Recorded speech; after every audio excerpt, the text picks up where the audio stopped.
66 പുസ്തകങ്ങൾ അടങ്ങിയ വിശുദ്ധ വേദപുസ്തകത്തിലെ ഏതൊരു പുസ്തകങ്ങളിലെയും അധ്യായങ്ങളിലെയും സന്ദേശം ഒരൊറ്റ വാക്യത്തിൽ ക്രോഡീകരിച്ചിരിക്കുകയാണ് യോഹന്നാൻ 3:16.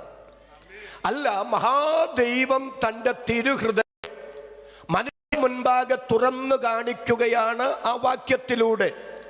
തൻ്റെ ഏകജാതനായ പുത്രനിൽ വിശ്വസിക്കുന്ന ഏവനും നശിച്ചു പോകാതെ നിത്യജീവൻ പ്രാപിക്കേണ്ടുന്നതിന് ദൈവം യേശുവിനെ നൽകുവാൻ തക്കവണ്ണം ലോകത്തെ സ്നേഹിച്ചെന്നാണ് നമ്മുടെ മലയാള പരിഭാഷ. പക്ഷേ മറ്റ് ഭാഷാന്തരങ്ങളിൽ ആ വാക്യം അങ്ങനെയല്ല. ലോകത്തെ സ്നേഹിച്ചെന്നല്ല, ലോകത്തെ അത്രയ്ക്ക് സ്നേഹിച്ചെന്നാണ്. അതുകൊണ്ട് ആ വാക്യം ഞാൻ ഒന്ന് ആവേശത്തോടെ പറയുകയാണ്. തൻ്റെ ഏകജാതനായ പുത്രനിൽ വിശ്വസിക്കുന്ന ഏവനും നശിച്ചു പോകാതെ നിത്യജീവൻ പ്രാപിക്കേണ്ടുന്നതിന് ദൈവം യേശുവിനെ നൽകുവാൻ തക്കവണ്ണം ലോകത്തെ അത്രയ്ക്ക് സ്നേഹിച്ചു. എത്ര പേർക്ക് സന്തോഷത്തോടെ എന്നോട് ചേർന്ന് ആദരം തുറന്ന ദൈവത്തിന് നന്ദി പറയാൻ കഴിയും? സഹൃദയരെ, ആ വാക്യത്തിന്റെ അർത്ഥം എന്താണെന്ന് അറിയണമെങ്കിൽ ആദാമ്യ പാപം എന്താണെന്നറിയണം. ഒരിക്കൽ ഒരാൾ എന്നോട് ചോദിച്ചു, ഉപദേശി, ഇത്തിരി ഇല്ലാത്തൊരു കൊച്ചു പഴം പറിച്ചു നിന്നതാണോ മനുഷ്യനെ നരകത്തിൽ ഇടാൻ മാത്രം ഇതിനു മാത്രം വലിയ പാതകം? അത് വിശദീകരിക്കാൻ സമയമില്ലാത്തതുകൊണ്ട് ഞാൻ ആ മേഖലയിലേക്ക് പോകുന്നില്ല. എങ്കിലും ആദാമ്യ പാപം 3 ശ്രദ്ധിക്കുക. 1, മനുഷ്യൻ ദൈവസ്നേഹത്തെ സംശയിച്ചു. 2, മനുഷ്യൻ ദൈവത്തെ അവിശ്വസിച്ചു. 3, മനുഷ്യൻ ദൈവ കൽപ്പനയെ ലംഘിച്ചു. തന്ത്രശാലിയായ പിശാച് ഹവ്വായോട് ചോദിക്കുന്നു, ഈ തോട്ടത്തിലുള്ള എല്ലാ വൃക്ഷങ്ങളുടെയും ഫലം തിന്നരുതെന്ന് ദൈവം വാസ്തവമായി നിങ്ങളോട് കൽപ്പിച്ചിട്ടുണ്ടോ? ഹവ്വ പറയുന്ന മറുപടി, ഇല്ലില്ല. തോട്ടത്തിലുള്ള നന്മ തിന്മകളെ കുറിച്ചുള്ള അറിവിന്റെ വൃക്ഷത്തിന്റെ ഫലം തിന്നരുതെന്ന് മാത്രമല്ല, തൊടരുതെന്നും കൂടെ പറഞ്ഞിട്ടുണ്ട്. പിശാച് പറയുന്നു, എന്താ തിന്നരുതെന്ന് ദൈവം പറഞ്ഞെന്നറിയാമോ? തിന്നാൽ നിങ്ങൾ ദൈവത്തെ പോലാകും, അത് ദൈവത്തിന് താല്പര്യമില്ല. വിലക്കപ്പെട്ട കനിയിലേക്ക് മനുഷ്യൻ കൈ നീട്ടാനുള്ള ഒന്നാമത്തെ കാരണം മനുഷ്യൻ ദൈവസ്നേഹത്തെ സംശയിച്ചു. 2, മനുഷ്യൻ ദൈവത്തെ അവിശ്വസിച്ചു. ദൈവം പറയുന്നു, ഈ വൃക്ഷഫലം നീ തിന്നരുത്, തിന്നാൽ തിന്നുന്ന നാളിൽ നീ മരിക്കും.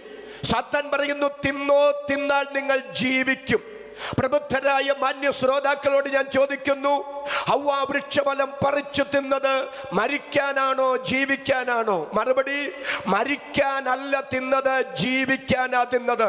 അപ്പൊ ദൈവം പറഞ്ഞത് വിശ്വസിച്ചിരുന്നെങ്കിൽ അവൾ ആ വൃക്ഷഫലം തിന്നില്ലായിരുന്നു. പക്ഷെ മനുഷ്യൻ ദൈവത്തെ അവിശ്വസിച്ചു, സാത്താനെ വിശ്വസിച്ചു. അതാണ് ഏദനിലെ 2ാമത്തെ പാപം. 3, കൽപ്പനാ ലംഘനമാണ്.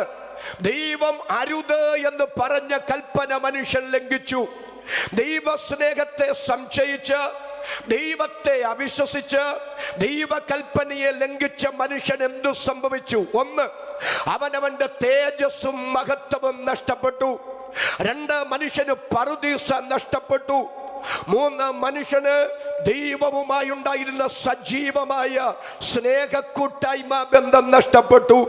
തേജസ്സും ബഹുമാനവും നഷ്ടപ്പെട്ട്, പറുദീസ നഷ്ടപ്പെട്ട്, ദൈവവുമായുള്ള ബന്ധം തകർക്കപ്പെട്ട മനുഷ്യ, നഷ്ടപ്പെട്ടതെല്ലാം ഇനി നിനക്ക് മടക്കി വേണോ?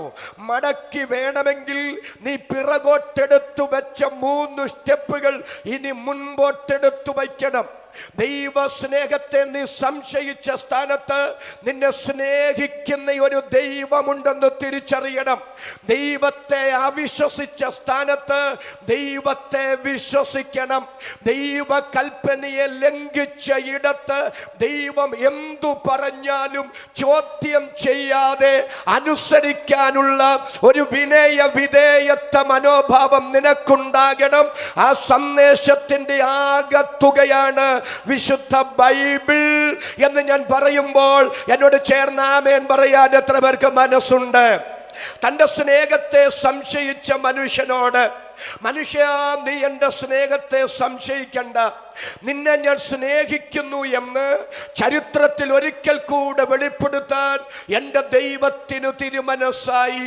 ആ ദൈവസ്നേഹത്തിന്റെ ഉജ്ജ്വല സന്ദേശമാണ് വിശുദ്ധ വേദപുസ്തകത്തിന്റെ പുതിയ നിയമഭാഗം.